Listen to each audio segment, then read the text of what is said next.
Everyone that regularly plays games has a favorite, or at least a list of favorites that really hit home for them, whether that's new games like Outer Wilds that hit people like a ton of bricks due to their emotion and depth, or old legends like Half-Life that stuck with people for decades because they redefined genres. The question always crops up though, are these games really that good, or is it just a mix of hype and nostalgia that keep them held high in our memories? Today, we're starting a series to explore just that, with what is probably one of my favorite games of all time, Final Fantasy VI. A definite classic of the turn-based jRPG genre, one loved for its world building and interesting cast of characters, especially compared to its contemporaries, with only a handful of titles coming close during its heyday, which we will also cover in due time. What triggered this interest for an entire series was a mix of discussions with viewers as well as a video I watched a bit over a year ago on a channel called Rasputin, where he challenged his own nostalgia goggles by revisiting a game he felt this type of affinity for, BioShock Infinite, only to have that game not really destroyed, but definitely causing it to lose a lot of its shine for them.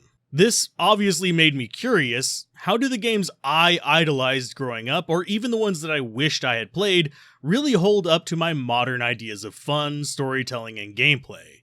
And with remasters trying to capture this more and more often these days, it seemed like a good idea to explore in more depth, since sometimes those games we loved just weren't that good anyways, and might not be worth the remaster. Now, Final Fantasy VI, the core target of this specific video, actually held up just fine for me, even decades later. Yes, there were some modern conveniences missing, but the core game worked in all the ways I enjoyed it for when I was younger. Though it is worth noting, there's a lot of ways to experience this title even today. From the Pixel remaster that recently released, all the way to the original Super Nintendo experience, and even the eyesore that is the mobile version that got ported around lazily for years. And the one I settled on, funnily enough, will actually be a bit of a sore spot for other long-term fans, and that's the PlayStation 1 version. And this is in spite of most of my nostalgia being for the original SNES version. The reason I chose this one instead was because it is the closest to the original version out of all the re-releases, while allowing more save slots, including some special cinematics, and having a post-game bestiary and behind-the-scenes type content gallery, while still being relatively easy to capture in higher resolutions. The big drawback of this version, which I know a number of you are probably yelling at the screen and are welcome to repeat in the comments, is that the PlayStation version has some awful load times. And this is absolutely true, and if you lack patience, I would definitely stick to the original Super Nintendo version for the classic feel, and go for the Pixel remaster if you want a modern reimagining. Though keep in mind, they are very different games from a balancing perspective, even if the story is mostly the same. The main re-release I would avoid is the mobile version. While the game holds up, it is by far the ugliest potato smear of a remake I've seen in almost any RPG. It was available on Steam as well for a while, but thankfully got taken down in favor of the actual good Pixel remaster, so you don't have to fight with a half dozen mods to make it not garbage. As far as the actual game, let's talk about the story, characters, and world building in general, which, despite my love for turn-based jRPG mechanics because I'm a turn-based geezer, the world is still the most important part of a proper RPG, even after all these years. I may have forgotten the mechanics of recruiting them all, but there is not a single core character I have forgotten in this game, and it is for a good reason. And that's mostly because each of them have their own world arc and motives, outside of a couple that are Easter eggs to be found in the late game. Probably the most famous, considering his frequency in titles like Dissidia, would be Kefka, the crazed clown, the demented dictator, and the one villain in Final Fantasy that actually won against the protagonists. Most people just know that he destroyed the world in his game, but for those that have played Final Fantasy VI, you know it's a bit more complex than that. He was an experiment that went wrong, basically restoring magic to humans but causing him to lose his grip on humanity in the process. As the game progresses, you see him go from a slightly unhinged clown on a power trip during his ambassadorial duties as a general, to a genocidal maniac poisoning his own people to kill off a city's guards, and even ultimately betraying those that made him, and seeking nothing less than being the ruler of a monument to the end of all things. He almost gives off an energy not dissimilar to that of Am in I Have No Mouth and I Must Scream, where he detests the living to the point of it eventually being his core ideal to make them suffer and feel his hatred. And many other NPCs, both ally and enemy, have similar levels of depth of history, despite getting thrown aside by the machinations of the key players, namely Kefka and, well, you. Whether that's General Leo, the Emperor Gestahl, the scientist behind it all known as Sid, or even the head of the rebel organization known as the Returners, Bannon himself, this adds weight to their loss and, well, the damage that they take, since they feel like they have a place in this world because they're established characters, rather than just being a token soldier that has to die for plot points. On the flip side, you have the protagonists, of which there are many, and they're off and on against supporters, like we mentioned, of Sid, Bannon, etc.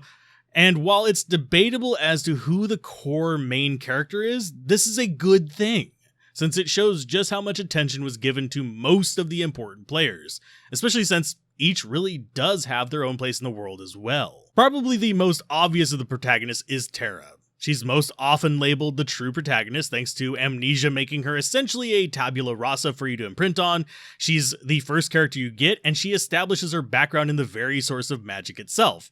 She's torn between two sides in many situations, though you admittedly don't get a choice into which one you join. And she actually steps back from being the de facto main protagonist about halfway through the game, instead shifting more to her own motivations, and even refusing to rejoin the party for a time until a triggering event. The other big contender is oddly enough a character you won't see until a few hours into a normal playthrough, and that is Celeste.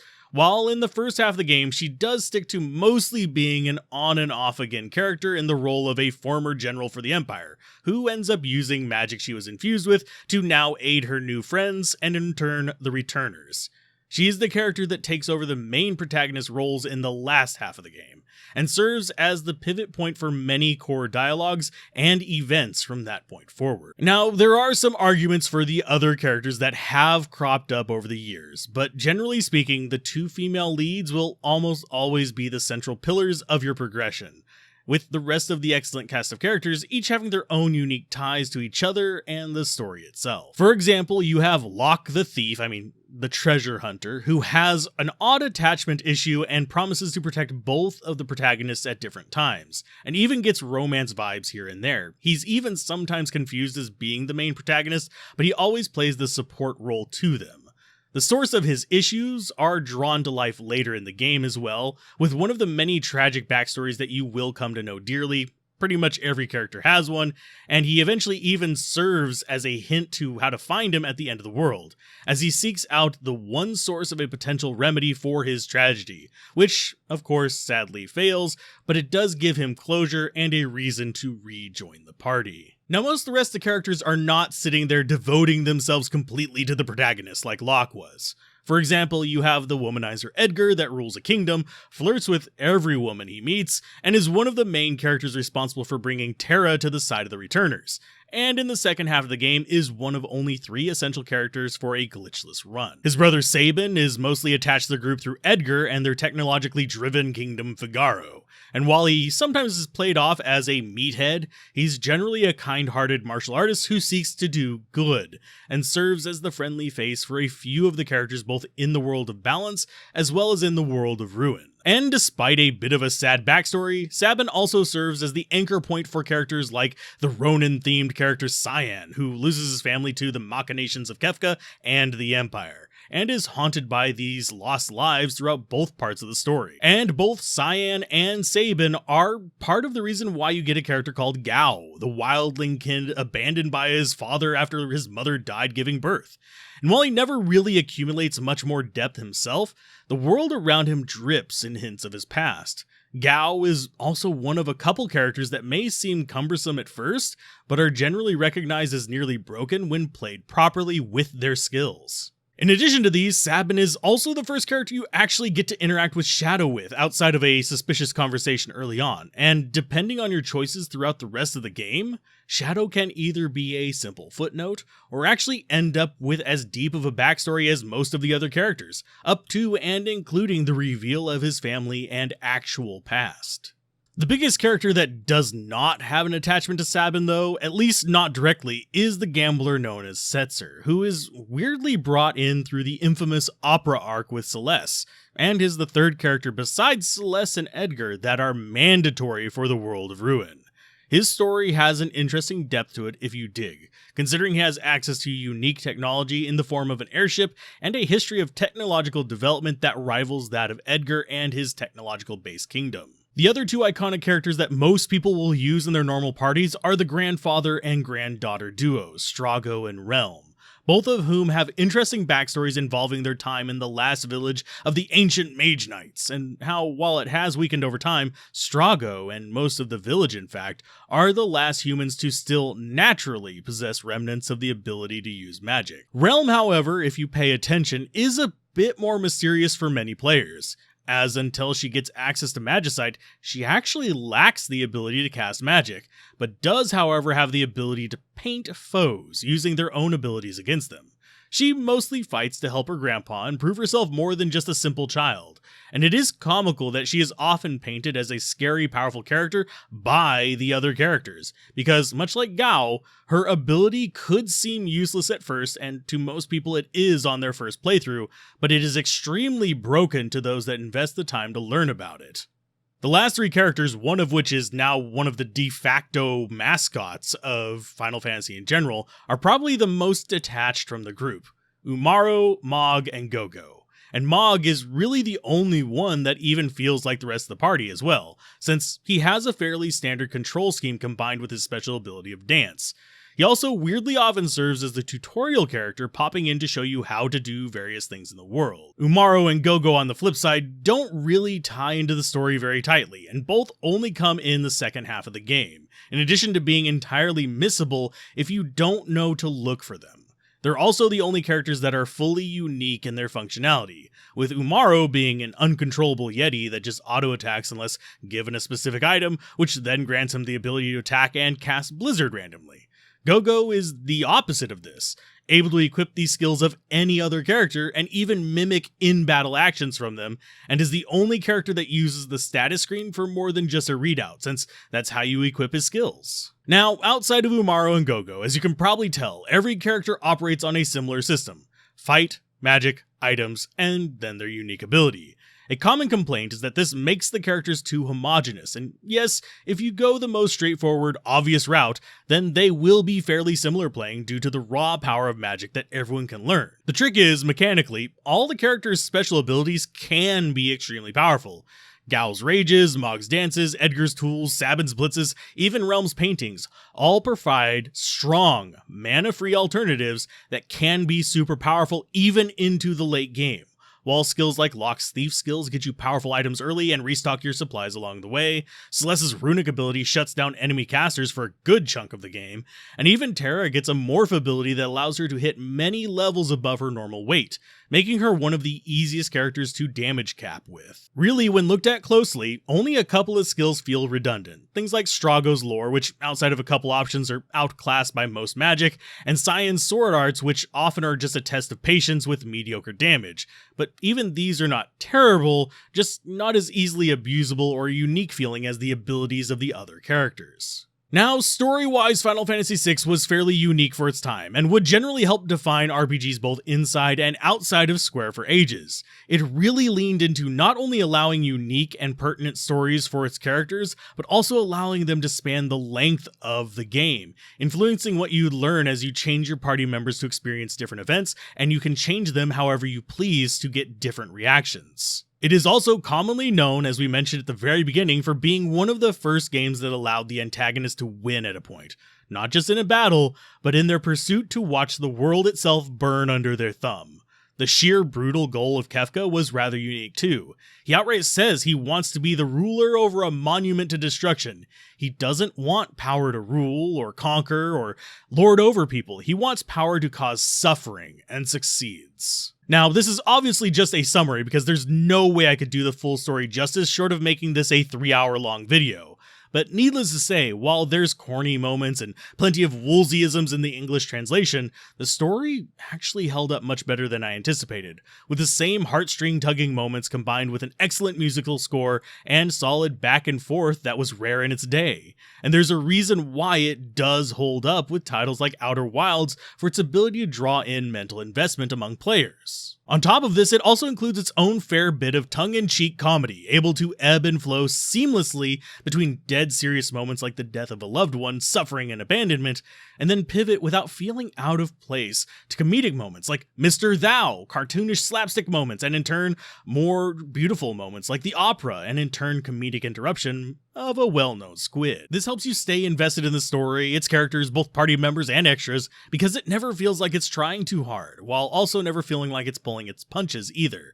It's just an all-around enjoyable story, though I can see people being disappointed if they're wanting something that is more extreme along any single given path, since while it does get dark, it gets silly as well. And it does get sentimental. It never really lingers on any of these aspects outside of maybe at the onset of the World of Ruin, which does focus heavily on the despair it causes. That said, the World of Ruin itself is an important note in the game, and a point that is probably more contentious than the World of Balance story being as great as it is. This is because, while the World of Balance is a more traditionally structured RPG, with characters and story arcs and stuff like that, the World of Ruin is much more similar to what we now call an open world title. Do you want to fight Kefka as soon as you get your airship?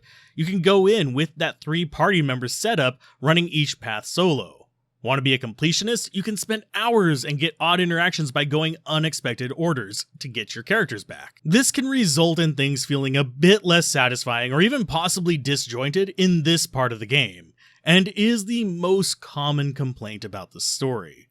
Personally, I found it to be still fairly easy to consume, and there are a lot of hints for most of the stuff you'd be interested in, outside of some of the more hidden or esoteric characters. And there are even challenges you can pursue that are frankly harder to prepare for than even Kefka's Tower itself, though nothing like the post-game dungeons we'd see in later games. Even in the re-releases, which do sometimes include stuff like the Dragon's Den, it still doesn't reach the levels of challenge you'll find in later games. But on the plus side, this also means you won't be sitting there for hours chewing away at a boss for just the supposed challenge of patience, I guess. And in general, Final Fantasy VI, by design and despite its age, generally does respect your time in this regard. And even the toughest bosses taking minutes rather than hours is normal, unless you're trying to do some specific gimmick with them. Now, this does not mean that there are not time wasters or even time burners. This is an old school jRPG. You will have random encounters, and while you get an item to reduce them slightly in the early game by 25 to 50% depending on the version you're playing, you will not get the ability to eliminate them entirely until much later, barring the use of cheat codes or in newer versions cheat modes. This is definitely one of the areas that did not age very well for the title over the decades since its release. But it isn't a terrible sin, and it isn't as egregious as many other games in the genre even today. That said, outside of that, the game avoids most of the other pitfalls by keeping no point paths to a minimum, and by having dungeons that are, for the most part, reasonable in length, with even the longer ones rarely taking more than an hour or 2 to complete, and those having a number of save points if you need a break. The only other cardinal sin outside of random encounters that it does is the occasional odd, permanently missable content, some of which is absolutely story-based and therefore entirely excusable since, hey, if you make a decision that permanently kills a character, that's going to have to cut you off from their content. But some were just due to missed planning, such as one of Mog's dances only being able to be gotten during a specific window of time, or being able to miss out on rages for Gao because you didn't go after some optional battles in an optional area before the World of Ruin. They won't break the game, but they are definitely going to bite some people who like to 100% on their first playthrough. But whatever kind of player you are, even without a tendency to waste your time actively, there are things you can spend time on, should you want to dig deeper at least, such as optional areas to explore for different fights, min-maxing your characters, etc. So there is still plenty of game there if you want to stretch your run from the usual 30 to 40 hour experience up to several hundred hours to max out everything. It's possible to complete spell lists on everyone, and even manipulate stats heavily, with the only exceptions being Umaro and Gogo, since they cannot equip Espers, which means they stick to fairly standard stats every time, they can't learn special spells, and if you are a min-maxer, this means they do fall behind. And really, if you go that route, at least in my opinion, while it is satisfying to max stats and get all the abilities, you tend to negate most of the real uniqueness of the characters, since packing skills like Ultima, getting economizers for everyone, etc., will just end up with all the characters being best off shoving spells out at enemies. Where if you do a normal, not min-max playthrough, it's beneficial to play with the interesting variety in character skills. And if you pay close attention, you can even see just how many future entries in the franchise borrow from the ideas pioneered here, as well as even earlier Final Fantasies. Now, this is not to say that you will not hit special speed bumps while playing. The enemies are actually quite varied, despite this being released during the Change the Colors and It's a New Monster era, aka palette swaps from the original Nintendo. And while they do absolutely happen, the enemies in general have a fairly wide mix of archetypes even by today's standards. This on top of also reflecting the world, especially during the shift from World of Balance to World of Ruin, to the point that it's even mentioned by townsfolk in the ruined world that there are more undead monsters and that certain status effects like zombie have become much more common in the wild. This variance is both a blessing and a curse. It's a blessing in that as you progress in the game, unless you're grinding an area, each area's enemy pool will feel distinct, unique, and present itself as a new challenge. Though it's a curse in that sometimes, at least if you're not using a guide, you can get hit with some pretty nasty effects that you're not prepared for, and hit a bit of a wall. Thankfully though, that's usually solved by either going back to a recent save, or just leaving the dungeon to get the right supplies from town. Now, depending on what version of the game you're playing and how versed you are on Final Fantasy mechanics, a lot of this can actually be bypassed, especially in the older versions, since most of the weird, overpowered tools are still floating around, like Vanish exploit that bypasses immunities, allowing you to use Death or X-Zone on invisible enemies to insta-kill them, even if they're immune to death.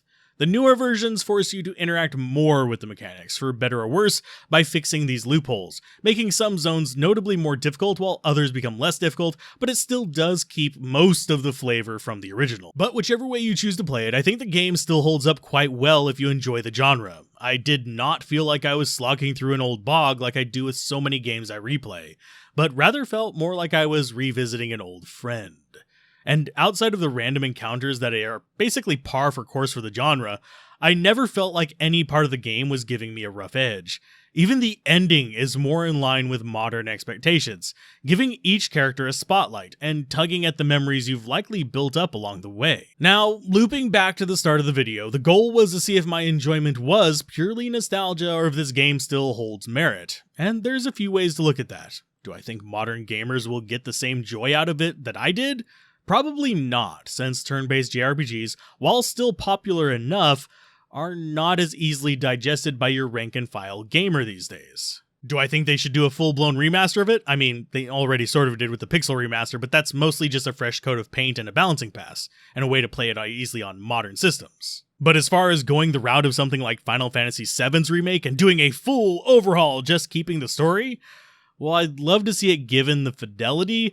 I don't think that would do it justice outside of flashy graphics, since it would likely greatly change the mechanics that are also part of what I enjoy about it. And ultimately, did replaying it destroy my nostalgia? Fortunately, no. Since, while it did show its age in some expected areas, most of the places I actually care about for my enjoyment still hold up strong today. And it still stands as one of my top games of all time, even though I just replayed it.